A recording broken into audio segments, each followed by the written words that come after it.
Fight back at it with another YouTube video. And in today's video, we're talking about the Christopher Nolan Batman Dark Knight trilogy. Um, this trilogy's been out for a while now. As some of you probably might know, it has been out for a while now. Last one came out 2012. It's been a while. It's been like what 9 years, approaching 9 years since the last one, but yeah, I recently watched this and I was still blown away. It's one of my favorite trilogies ever and some of my favorite superhero movies ever. So yeah, I thought why not make a video on it. It's not gonna be kind of a review, or it's kind of gonna be a review, kind of not.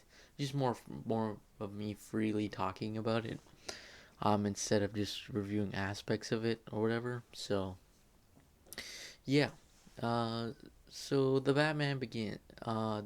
This trilogy consists of three movies. Trilogies are three movies, obviously, but it has Batman Begins, The Dark Knight, and The Dark Knight Rises. Uh, each coming out 2005, 2008, and 2012. Spanning about 7 years or approaching 7 years. They in the time span. The movies itself, I believe, take place. Uh, I know the time gap between The Dark Knight and The Dark Knight Rises is about 8 years, and The Dark Knight Rises is like about eight. I think it's like a year or something, so it's like 9 years. I would maybe say 10, 11 years this probably takes place over, which is really cool. So yeah, let's just start with the Batman Begins. Really solid film. Um, it really showcases Batman's kind of origin story, with tying in a few Batman criminals um, like Scarecrow and Falcone, and yeah, those two guys and a bunch of crooks and stuff. Yeah, that was whatever. Then we get into Dark Knight here, where this movie was just awesome. It basically is showing one of the greatest fights and greatest like arch enemies in history in Batman and the Joker. Uh, I think that's what you call them, but yeah, showcases it really well. Heath Ledger put on a very good performance as Joker, which was really good. It also introduced Two Face as well, so that was really interesting. Then we get to summer of 2012, where the Dark Knight Rises comes. Uh, in this one, he takes on Bane as well as kind of Talia al Ghul, but he realizes that till the end. And Catwoman also joins the franchise in this, so yeah. Um, yeah. So the first one was a pretty good starter. Uh, Personally, I don't have any problems with it. Just really solid building off of it and stuff. Really showcases the origins of how exactly Batman got to be fighting style and stuff. Uh, yeah, really showcases that and all that. Uh, yeah, it's kind of your typical origin story. Uh, in my opinion, I would probably give it a 7 out of 10, because honestly, you could easily just watch the second one and just completely forget about the first one, and you watch it fine. Um, Maybe you get a lot. It basically doesn't even really mention anything from the first movie, other than the fact that um, the Scarecrow's in it, but he's just like some minor villain, which didn't really make sense. So he was just a minor villain there. So I honestly, if you don't have the time, I would totally skip the Batman Begins. I just that's just my opinion on it. You could definitely skip it. It's a solid movie. I definitely, if you have the time, watch it. But if you don't, skip it. Um, The Dark Knight, on the other hand, uh, really solid in the performances is really well done. Um, the movie really goes into how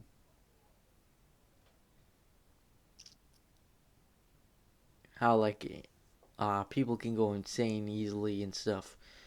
Because you kind of see that with Two Face, also known as Harvey Dent.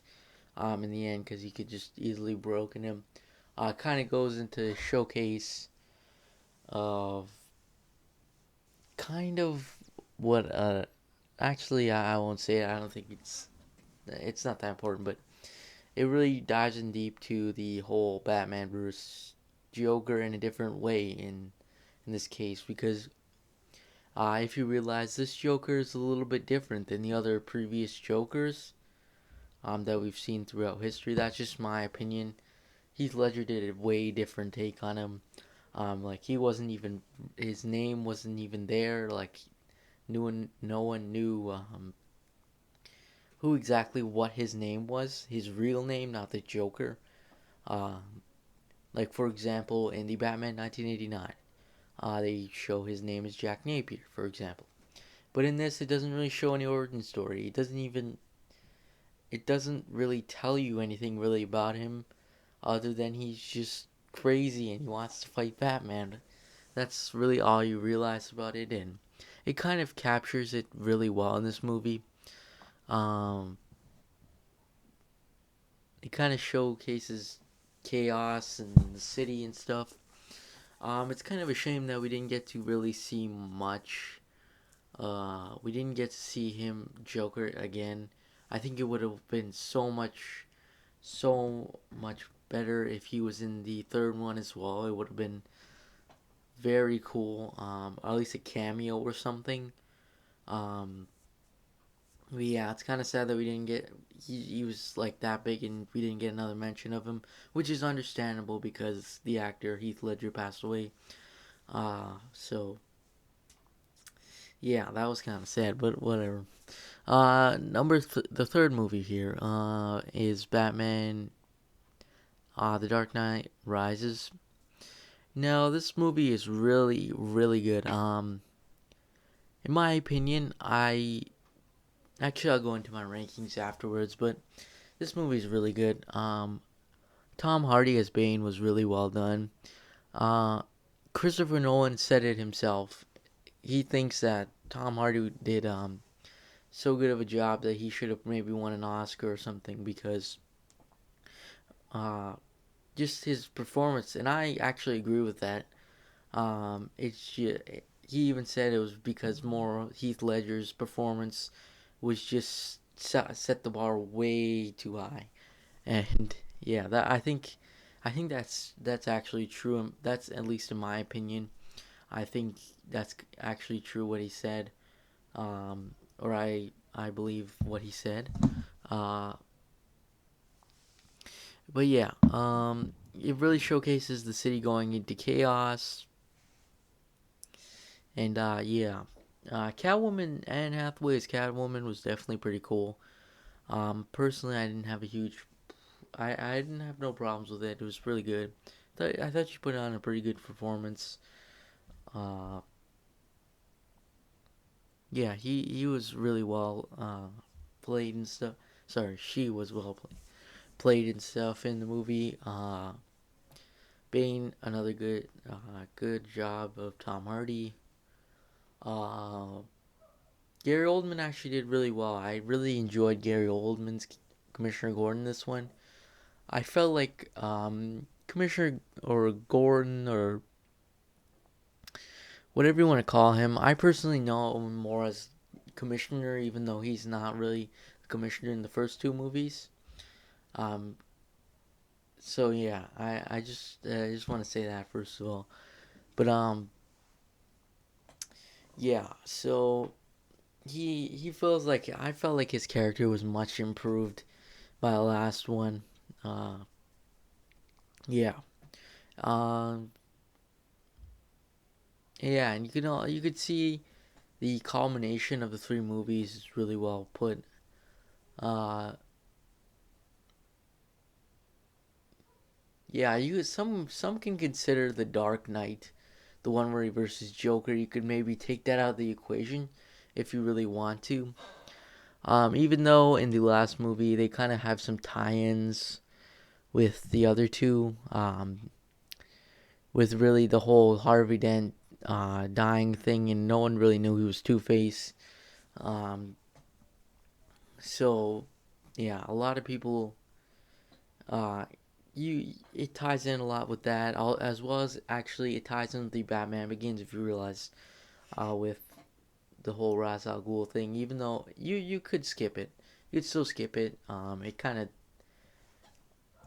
I mean, if you don't know who Ra's al Ghul is, then you might want to watch Batman Begins. But yeah, other than that, if you know who that is, you don't even have to watch that. But yeah, it's just my opinion on the whole topic. Now, I'm gonna kind of rank the movies in which order I would watch. These three movies are like spectacular. The action scenes are very well done. I would probably go Batman Begins at number three, and then it's kind of hard in between Dark Knight and Dark Knight Rises. I think, yeah, I think I think I like Dark Knight Rises by a slight edge over Dark Knight. Um, I just like the action. The action is just so good in the Dark Knight Rises. I really enjoy it. The action across the three movies are very well done.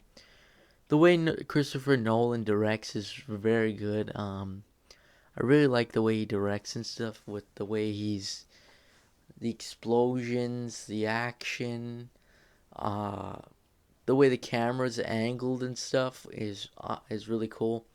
And I was watching the Dark Knight Rises, for example. I was watching it, and in a lot of the scenes, I watched it on like a 70-inch TV, I believe, or it's a big TV. Uh, and I had watched it, and it's the original 2012 um, Blu-ray.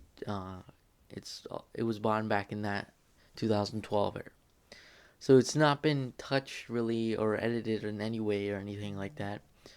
Um, and yeah, the camera quality is really good, and you can notice sometimes the screen shrinks and stuff, which adds an even better effect to it.